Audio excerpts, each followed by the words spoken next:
pessoal, hoje nós vamos falar um pouco sobre classificação embrionária.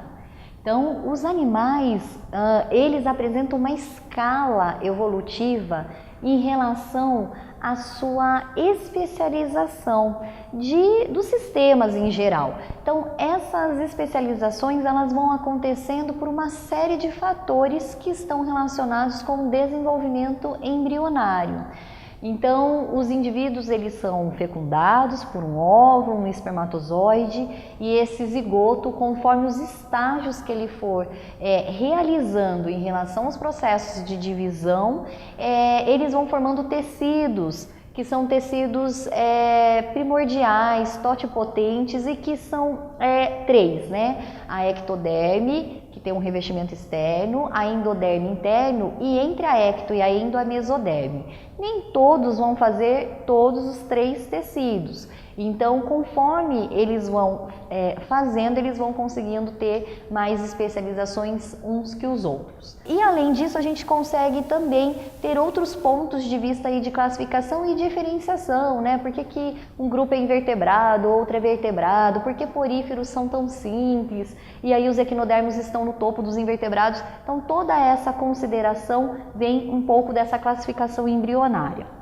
Nós temos uma observação através desses folhetos germinativos, que são esses três tecidos que eu estava comentando agora há pouco, a ectoderme, a endoderme e a mesoderme. Então, existem grupos de animais que nós chamamos de diblásticos. Di significa dois, blásticos significa que são apenas os dois tecidos que eles vão formar, que no caso seria a ectoderme e a endoderme, eles não formam mesoderme. No caso, esse grupo nós poderíamos citar os quinidários, ok? Os poríferos são muito simples, eles não vão chegar a formar aí esses dois tipos de tecidos, mas a partir de quinidários nós já encontramos esses dois tecidos.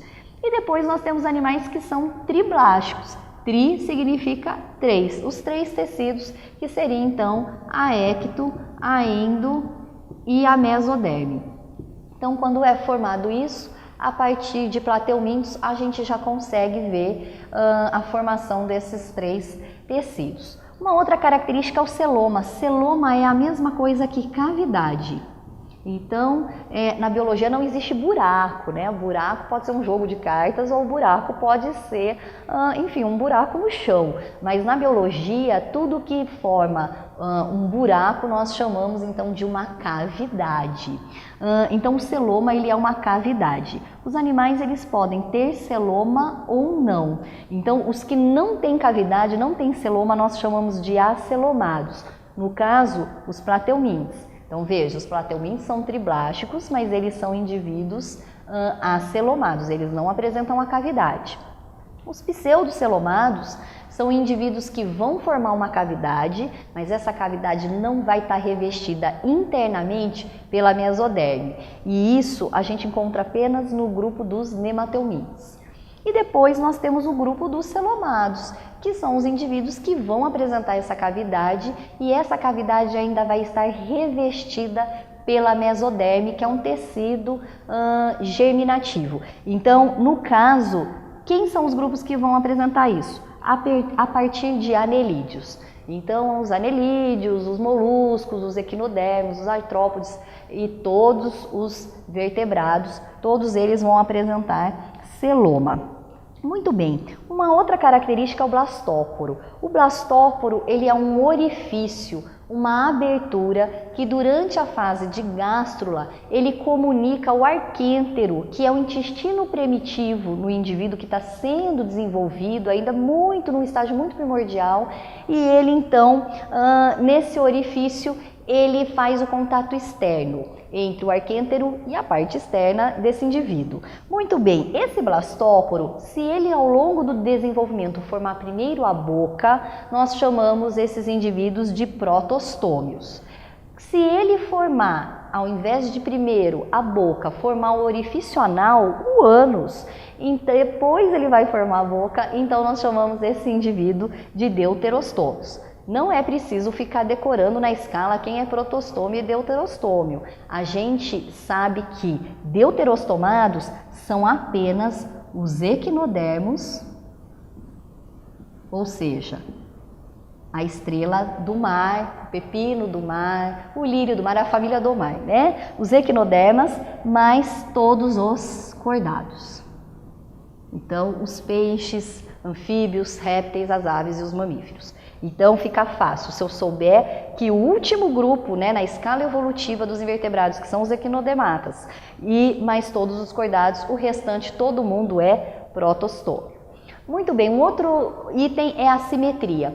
Os indivíduos, eles apresentam simetrias dentro da estrutura do seu corpo. Nós chamamos de uma simetria radial, quando a estrutura da boca e a região aboral é a região posterior à boca, estão centralizados. Então, quando acontece isso, todos os raios do corpo do indivíduo são iguais, todos os tecidos, não importa o eixo que eu for cortar ou destacar esse indivíduo, eu encontro sempre o mesmo tipo de tecido.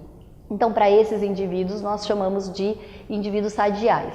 No caso dos grupos, nós temos os quinidários, que eles então apresentam essa estrutura radial. Existem indivíduos que na fase, no início, na fase larval, a simetria ela é radial e depois, na fase adulta, ela passa a ser bilateral. Quem faz isso são os equinodermatas, né? A estrela do mar, inicialmente, no estágio do seu larval, ela é pentarradial, né? Primeiro ela vai ser radial e depois bilateral. No caso, bilateral significa que esse indivíduo eu consigo ter tecidos diferenciados entre a região anterior, né, posterior e ventral e dorsal. No caso nosso, nós somos então indivíduos, nós somos animais bilaterais. Por quê? Porque eu não vou encontrar neurônio na região posterior, por exemplo, lá no pé. Eu posso ter células ligadas ao sistema nervoso, mas não efetivamente o neurônio. Então, existe essa diferença. Muito bem, o desenvolvimento ainda dos animais, eles podem ser classificados em direto e indireto. O direto significa que eu vou ter ausência de estágio larval. No caso, a gente, né? Ninguém nasce uma larva e depois modifica. Nós nascemos com a mesma estrutura desde do nascimento e depois a gente só amplia só cresce esses membros. E indireto não, indireto é positivo, né? Existe a presença do estágio larval. No caso, a gente poderia falar, né, de uma borboleta, ela passa por vários estágios até chegar na fase final, a qual a gente conhece. E uma última estrutura são os anexos embrionários. No caso, nós temos o âmnio e o alantoide. Então, existem animais que são amniotas e alantoidianos, que são estruturas que estão relacionadas com proteção de impacto e nutrição do indivíduo. E no caso, os répteis, as aves e os mamíferos apresentam esses tipos de estruturas. Existem os animais que não apresentam, que são os peixes e os anfíbios, porque eles têm todo o desenvolvimento na água, então eles não precisam dessas estruturas. Então, nós classificamos como anamniota e analantoidiano. E o último item é a placenta. A placenta é uma característica dos mamíferos e eles podem apresentar 3 tipos de estruturas diferenciadas. Nós temos animais que nós chamamos de prototérios, que são animais que não vão ter a placenta. No caso, só o ornitorrinco não apresenta, né? Ele é um mamífero que tem bico, mas não é ave, coloca os ovos, mas também não é ave, mas ele é um animal que não vai apresentar placenta porque ele coloca o ovo, ok? No caso, os megatérios são animais que vão apresentar o marsúpio, uma bolsa, para poder completar o desenvolvimento do indivíduo que vai nascer. Então, no caso dos megatérios, a gente teria aí o gambá, o canguru, que são os indivíduos, então, eles nascem e depois eles completam o desenvolvimento nesse marsúpio. E os eutérios são os indivíduos, é sempre verdadeiro, né? São os indivíduos que apresentam a placenta verdadeira, como nós, seres humanos. Enfim, eu espero que vocês tenham compreendido todo esse sistema de classificação importante para diferenciar os indivíduos. Até o nosso próximo encontro.